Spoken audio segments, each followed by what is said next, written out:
जय हिंद दोस्तों, मैं आपका साथी अभिषेक जयतवार फिर से हाजिर हूँ आपके सामने। दोस्तों आज हम फिर से अपना प्रैक्टिस सेट नंबर 6 को करने वाले हैं।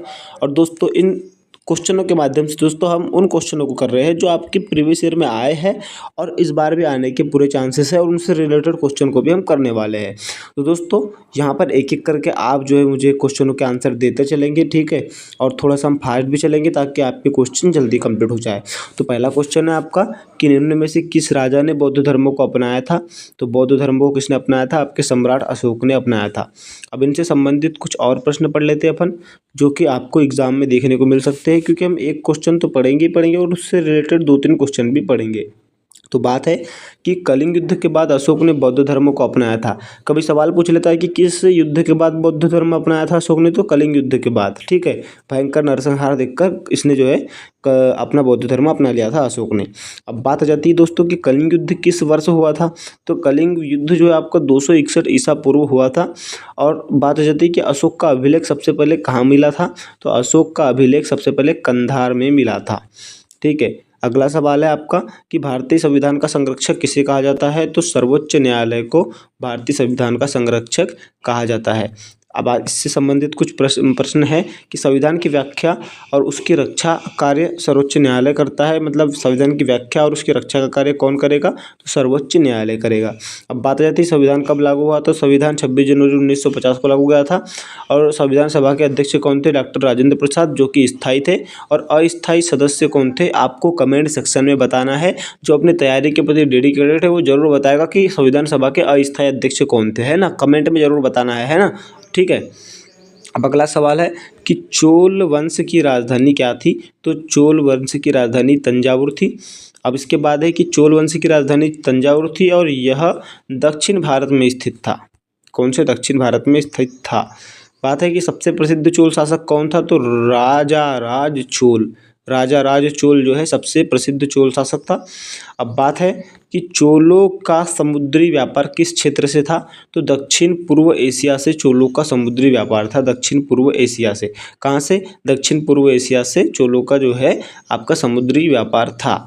बात है भारत छोड़ो आंदोलन किस वर्ष शुरू हुआ था। तो सन 1942 में जो है भारत छोड़ो आंदोलन शुरू हुआ था। और रही बात, अगर से डेट पूछ ले तो 8 अगस्त 1942 को गांधी जी ने करो या मरो का नारा भी दिया था। अगर से भारत छोड़ो आंदोलन से रिलेटेड हम और कुछ देखें तो करो या मरो का नारा कब दिया गया था। तो 8 अगस्त 1942 को गांधी जी ने यह दिया था। अब बात है भारत छोड़ो आंदोलन कहाँ से शुरू हुआ था। तो ये मुंबई से शुरू हुआ था भैया, भारत छोड़ो आंदोलन। और उससे संबंधित एक सवाल ये भी है कि आंदोलन के समय भारत का वायसराय कौन था। तो Lord Linlithgow. Lord Linlithgow Bharat छोड़ो आंदोलन के समय लॉर्ड लिनलिथगो जो है भारत का वायसराय था। अब अगला सवाल है कि पंचायती राज व्यवस्था की शुरुआत सबसे पहले किस राज्य से हुई थी। तो ये आपके राजस्थान से हुई थी। अब बात आ जाती है कि पंचायती राज से अपन किस और क्वेश्चन को रिलेट कर सकते हैं। तो 2 अक्टूबर 1959 को राजस्थान के नागौर जिले से जो है इसकी हुई थी। किस 59 से 2 अक्टूबर 1959 से राजस्थान के नागौर जिले से इसकी हुई थी शुरुआत पंचायती राज की। अब पंचायती राज को संविधान में किस अनुच्छेद में वर्णित किया गया है। तो अनुच्छेद 40 जो है, अनुच्छेद 40 आपका पंचायती राज के संविधान के अनुच्छेद से है, ठीक है। इसको वर्णित किया गया है अनुच्छेद 40 में पंचायती राज को। अब पंचायती राज कितनी स्तरीय प्रणाली है। तो 3 स्तरीय प्रणाली है भाई, है ना। कल मैंने आपको बताया था, जिसने भी क्लास देखा होगा उसे पता होगा। हरित क्रांति किससे के साथ जुड़ी हुई है। तो हरित क्रांति का संबंध आपके कृषि से है। जिसके जनक कौन है हरित क्रांति के, आपको कमेंट सेक्शन में बताना है, ठीक है। अब बात आ जाती है हरित क्रांति का उद्देश्य कृषि उत्पादन को बढ़ाना है, ठीक है। इसके बाद बात आ जाती है कि हरित क्रांति किस दशक में शुरू हुई थी। तो 1960 के दशक में शुरू हुई थी। अब बात आ जाती है भारत में सबसे बड़ा पशुपालन राज्य कौन सा है। तो सबसे बड़ा पशुपालन राज्य राजस्थान है, जहाँ पर सबसे ज़्यादा पशु पाले जाते हैं। राजस्थान में ऊँट, भेड़ और गाय की संख्या बहुत अधिक है। किसकी? ऊँट, भेड़ और गाय की संख्या सबसे अधिक है। और कुछ सवाल इससे संबंधित इस प्रकार से है कि दूध उत्पादन में कौन सा राज्य अग्रणी है। तो उत्तर प्रदेश भाई दूध उत्पादन में सबसे आगे है। और ऑपरेशन फ्लड किससे जुड़ा हुआ है। तो दुग्ध उत्पादन से ऑपरेशन फ्लड का संबंध है। बात है कि भारत का पहला उपग्रह कौन सा है। तो पहला उपग्रह भैया आर्यभट्ट है। और बात जाती है कि आर्यभट्ट को किस सन में सोवियत संघ की मदद से प्रक्षेपित किया गया था, तो 1975 में सोवियत संघ की मदद से प्रक्षेपित किया गया था। अब क्वेश्चन है कि इसरो की स्थापना कब हुई थी, तो 1969 में हुई थी। और इसरो का मुख्यालय कहाँ है, तो बेंगलुरु में है। 1969 में इसरो की स्थापना हुई और इसका जो मुख्यालय बेंगलुरु में है। इसके बाद है कि किस राज्य को भारत का धान का कटोरा कहा जाता है, तो छत्तीसगढ़ राज्य को भारत का धान का कटोरा कहा जाता है। अब बात हो जाती है छत्तीसगढ़ में धान की खेती कैसे पैमाने पर होती है, तो बड़े पैमाने पर होती है। और संबंधित प्रश्न है इससे है कि सबसे बड़ा चावल उत्पादक राज्य कौन सा है, तो सबसे बड़ा चावल उत्पादक राज्य पश्चिम बंगाल है। और भारत में धान की प्रमुख किस्म कौन सी है, तो बासमती जो है प्रमुख किस्म है। इसके बाद है कि भारतीय तिरंगे का डिजाइन तैयार किया था किसने, तो भारतीय तिरंगे का जो डिजाइन था भैया ये पिंगली वेंकैया ने तैयार किया था। किसने, पिंगली वेंकैया ने इसको तैयार किया था। अब बात है कि पिंगली वेंकैया ने तिरंगे का मूल स्वरूप तैयार किया था। किसने, पिंगली वेंकैया ने तिरंगे का मूल स्वरूप तैयार किया गया था। और संबंधित प्रश्न सिंपल से कभी पूछ लेते कि तिरंगे में कितने रंग होते हैं, तो 3 होते हैं। और अशोक चक्र में कितनी तिलियाँ होती है, तो 24 तिलियाँ होती है। ये बहुत रिपीटेड क्वेश्चन है भैया, रिपीट होते होते हैं, है ना।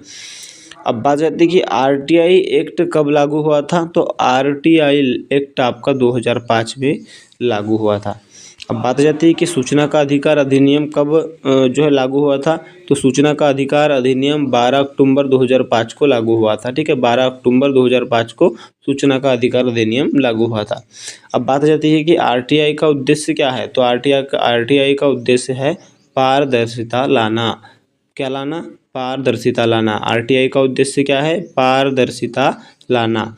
और यह किस अनुच्छेद से जुड़ा है, तो अनुच्छेद 19 के एक ए से जुड़ा है। किससे, अनुच्छेद 19 के 1 ए से जुड़ा है। कौन, आरटीआई का उद्देश्य। ठीक है, पारदर्शिता लाना ये अनुच्छेद 19 के 1 ए से जुड़ा है। बात जाती है कि भारत में कितने उच्च न्यायालय मतलब हाई कोर्ट है, तो भैया 25 जो है हाई कोर्ट्स मतलब उच्च न्यायालय है। अब सवाल है कि 2024 तक भारत में 25 उच्च न्यायालय है। ठीक है, कितने हैं, 25 उच्च न्यायालय है। मैंने बताया ना अभी आपको कि 25 उच्च न्यायालय है 2024 तक। और पहला उच्च न्यायालय कहाँ बना था, तो कोलकाता में बना था। और सर्वोच्च न्यायालय कहाँ स्थित है, तो सर्वोच्च न्यायालय आपका नई दिल्ली में स्थित है। अगला सवाल है कि गोल्डन क्वाड्रिलेटरल योजना किससे संबंधित है, तो दोस्तों बता दूं कि जो गोल्डन क्वाड्रिलेटरल योजना है ये किससे संबंधित है, तो ये सड़क से संबंधित, आपका सड़क से संबंधित है। किससे, ये है आपके सड़क से संबंधित। अब बात आ जाती है कि यह भारत के 4 प्रमुख शहरों को जोड़ने वाली राजमार्ग योजना है। कितने शहरों को, 4 शहरों को जोड़ने वाली योजना है।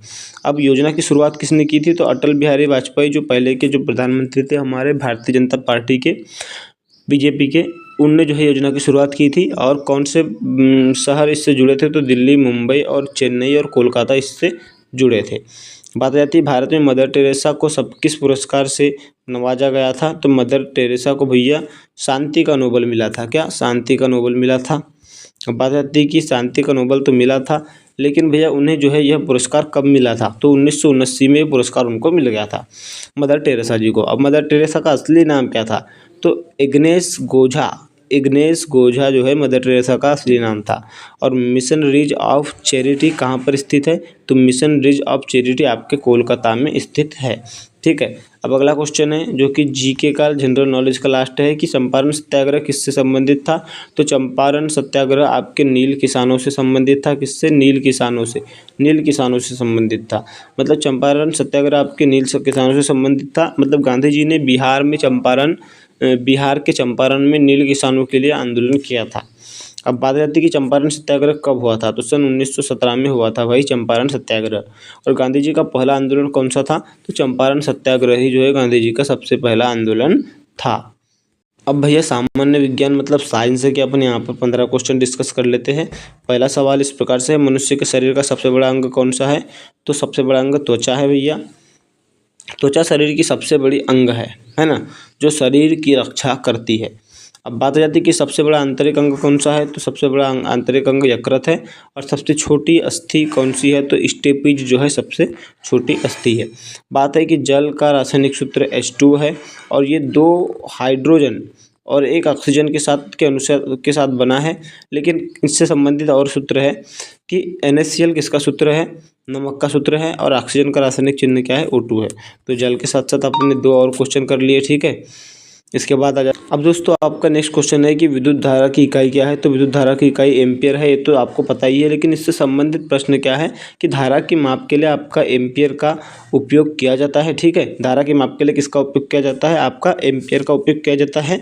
और वोल्ट किसका मात्रक है, तो विभव का मात्रक है। और ओम किसका मात्रक है, तो ओम आपका क्या इसका मात्रक है, प्रतिरोध का मात्रक है। देखना आपको यहाँ से एक न एक सवाल किसी न किसी शिफ्ट में देखने को मिलेगा आर्मी एग्जाम में। मानव शरीर में रक्त शुद्ध करने का कार्य कौन करता है, तो मानव शरीर में रक्त शुद्ध करने का काम गुर्दा करता है, ठीक है। मतलब किडनी शरीर से अपशिष्ट निकालता है। अब बात है कि डायलिसिस जो है किस अंग से जुड़ा है, तो डायलिसिस किस अंग से जुड़ा है, तो गुर्दा से जुड़ा है। और मानव शरीर में कितनी किडनी होती है, तो 2 किडनी होती है भैया। अगला सवाल है कि आपका प्रकाश वर्ष किससे मापने की इकाई है, तो दूरी को मापने की इकाई है आपके प्रकाश वर्ष। अब सवाल है कि यह वह दूरी है जो प्रकाश 1 वर्ष में तय करता है, उसे मापती है, ठीक है। 1 वर्ष में इससे संबंधित प्रश्न इस प्रकार से है कि प्रकाश की गति कितनी होती है, तो 3 × 10⁸ मीटर/सेकेंड ये प्रकाश की गति होती है। और दूरी का SI मात्रक मीटर होता है, ठीक है। बात है कि HCl मतलब हाइड्रोक्लोरिक एसिड शरीर में कहाँ पाया जाता है, तो ये आमाशय में पाया जाता है। इसके बाद बात आ जाती है कि आमाशय जो होता है, आमाशय में HCl भोजन के पाचने में सहायक होता है, ठीक है। भोजन के पाचने में सहायक होता है। अब बात आ जाती है कि पाचन में एंजाइम का क्या कार्य होता है, तो भोजन को छोटे अणुओं में तोड़ता है। यानी एंजाइम जो होता है भोजन को छोटे अणुओं में तोड़ता है, जिससे पाचन इजीली हो जाता है। अब अम्लीय प्रकृति वाला रस कौन स्त्रावित करता है, तो आमाशय स्त्रावित करता है। बात है कि लोहा जंग खाता है जब वह संपर्क में आता है ना, हवा और पानी दोनों के, मतलब जो हवा और पानी दोनों के संपर्क में अगर से लोहा आता है तो जंग खाता है, ठीक है। बात आ जाती है कि जंग तब लगती है ना, जब लोहा और हवा और पानी आदि के संपर्क में आता है ना, हवा और नमक दोनों के संपर्क में आता है। अब बात आ जाती है कि जंग का रासायनिक नाम क्या है, तो जंग का रासायनिक नाम क्या है, Fe2O3.XH2O जो है जंग का रासायनिक नाम है। और जंग से बचने के लिए क्या किया जाता है, तो गैल्वेनाइजेशन जंग से बचने के लिए किया जाता है। अब बात आ जाती है भैया कि वायुमंडल में सर्वाधिक गैस कौन सी होती है, तो वायुमंडल में सर्वाधिक गैस नाइट्रोजन होती है। ये लगभग 78% होती है। कितने प्रतिशत, 78% होती है। और ऑक्सीजन की प्रतिशत मात्रा क्या है, तो ऑक्सीजन की प्रतिशत मात्रा सभी को पता है, लगभग 21% होती है। और CO2 0.03% होती है। बात है कि प्रकाश का अपवर्तन किस कारण होता है, तो गति बदलने से होता है भैया। प्रकाश का अपवर्तन किससे होता है, तो प्रकाश का अपवर्तन किस कारण होता है, तो गति बदलने से होता है। प्रकाश का अपवर्तन, जब प्रकाश एक माध्यम से दूसरे में प्रवेश करता है तो उसकी गति बदलती है, जिसे अपवर्तन कहते हैं। बात है कि लेंस में अपवर्तन होता है या परावर्तन, तो लेंस में भैया क्या होता है, हमेशा अपवर्तन होता है। कोण बढ़ने पर अपवर्तन क्या करता है, तो दिशा बदलता है। कोण अगर से भी बढ़ गया कभी आपका, तो ये अपवर्तन का नियम है कि इस दिशा को बदल देगा। ऊर्जा संरक्षण का नियम किस पर आधारित है, तो ऊर्जा संरक्षण का नियम जो है आपका ऊर्जा को बदला जा सकता है ना, इस पर आधारित है। मतलब क्या है कि ऊर्जा को न तो उत्पन्न किया जा सकता है, न ही नष्ट किया जा सकता है, केवल इसे एक रूप से दूसरे रूप में बदला जा सकता है। यह ऊर्जा संरक्षण का नियम। बात है कि पंखा कौन सी ऊर्जा में बदलता है, तो पंखा विद्युत ऊर्जा को गतिज ऊर्जा में बदलता है। बड़ा इंपॉर्टेंट सवाल है, ध्यान से सुनना। ऊष्मा किस प्रकार की ऊर्जा है, तो ऊष्मा तापीय ऊर्जा है। अगला क्वेश्चन है, दूध को दही में बदलना वाला जीवाणु है, तो दूध को जो दही में बदलता है, ये कौन सा जीवाणु बदलता है, तो लैक्टोबैसिलस जो है दूध को दही में बदलता है। बात आ जाती है कि यह बैक्टीरिया जो है लैक्टोज को लैक्टिक अम्ल में बदलता है, जिससे दूध दही बनता है। मतलब लैक्टोज को लैक्टिक अम्ल में बदल देता है वो बैक्टीरिया, जिससे दूध जो है दही बन जाता है। बात जाता है कि दूध किस प्रकार दही जो है किस प्रकार से बनता है, तो किण्वन से बनता है, जिसको फर्मेंटेशन कहते हैं, ठीक है। फर्मेनेटेशन कहते हैं किण्वन को, है ना। और लैक्टोबैसिलस किस तापमान पर सक्रिय होता है, तो 30 से 40 डिग्री सेल्सियस पर सक्रिय होता है। और दूध का दही में बनना कौन सा परिवर्तन, कमेंट सेक्शन में बताना, ठीक है। दूध का दही में बदलना कौन सा परिवर्तन है, कमेंट सेक्शन में बताना। जो तैयारी के प्रति डेडिकेटेड है वही आंसर देगा कमेंट में, ठीक है। क्योंकि अगर से आप कमेंट में जवाब देते हैं, इसका मतलब सीधी सी बात है आप डेडिकेटेड है, आप उस चीज़ को लेकर गूगल पे सर्च करते हैं और आकर के मुझे आंसर देते हैं, है ना। अब बात है कि डीएनए की खोज किसने की थी, तो वाटसन एंड क्रिक ने की थी। इन्होंने डीएनए की द्विगुंडी सर्पिल संरचना को बताया था, ठीक है। डीएनए का पूरा नाम मैंने आपको कई बार बताया है कि डीऑक्सोराइबो न्यूक्लिक एसिड है, आपको एग्जाम में देखने को मिलेगा ही मिलेगा। और आनुवंशिकता के जनक ग्रेगर जॉन मेंडल है। बात है कि मानव रक्त का पीएच मान होता है कितना, तो 7.4 होता है मानव रक्त का पीएच मान। अब बात है कि रक्त थोड़ा क्षारीय होता है, क्या होता है, रक्त थोड़ा क्षारीय होता है और इसका सामान्य पीएच 7.35 से 7.45 तक होता है, मतलब 7.35 से 7.45 होता है। अब अम्लीय पीएच कितना होता है, तो अम्लीय पीएच कितना होता है, तो 0 से 6.9। अम्लीय पीएच कितना होता है, तो 0 से 6.9। अब बात है कि क्षारीय पीएच कितना होता है, तो क्षारीय पीएच 7.1 से 1.4 मतलब 14। अम्लीय पीएच कितना होता है, 0 से 6.9 और क्षारीय पीएच कितना होता है 7.1 से 14 तक। अब बात आती है कि हड्डियों और दांतों में मुख्य रूप से कौन सा तत्व पाया जाता है, तो हड्डियों और दांतों में मुख्य रूप से कैल्शियम पाया जाता है। जो कैल्शियम हड्डियों को मजबूत बनाता है, ठीक है। और कैल्शियम की कमी से कौन सा रोग होता है, तो ऑस्टियोपोरोसिस कैल्शियम की कमी से रोग होता है। कैल्शियम का रासायनिक चिन्ह Ca है, ठीक है। ये भी आपको बात ध्यान रखना है। अब लास्ट सवाल है भैया आपका कि विटामिन ए की कमी से कौन सा रोग होता है, तो रतौंधी रोग होता है, ठीक है। रतौंधी रोग विटामिन ए की कमी से होता है। विटामिन बी की कमी से बेरी, विटामिन सी की कमी से स्कर्वी, विटामिन डी की कमी से रिकेट्स होता है, ठीक है। ये आपके चारों विटामिन के मैंने आपको यहाँ पर बता दिया। और कुछ बात है कि विटामिन ए आँखों की रेटिना के लिए आवश्यक होता है ना। और स्कर्वी किस विटामिन की कमी से होता है, तो अभी बताया कि विटामिन सी से।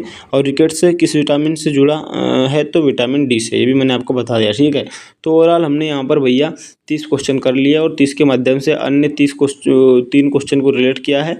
मतलब टोटल 120 सवाल हम यहाँ पर कर रहे हैं, मतलब कम में हम बहुत सारी चीज़ें कर रहे हैं। तो उम्मीद है आपको ये वीडियो पसंद आया होगा तो चैनल को सब्सक्राइब कर लेना, क्योंकि ऐसे ही वीडियो आपको मिलेंगे।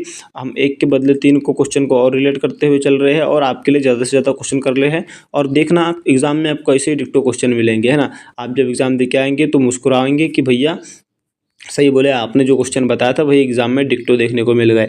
तो मिलेंगे नेक्स्ट वीडियो में, तब तक के लिए जय हिंद जय भारत।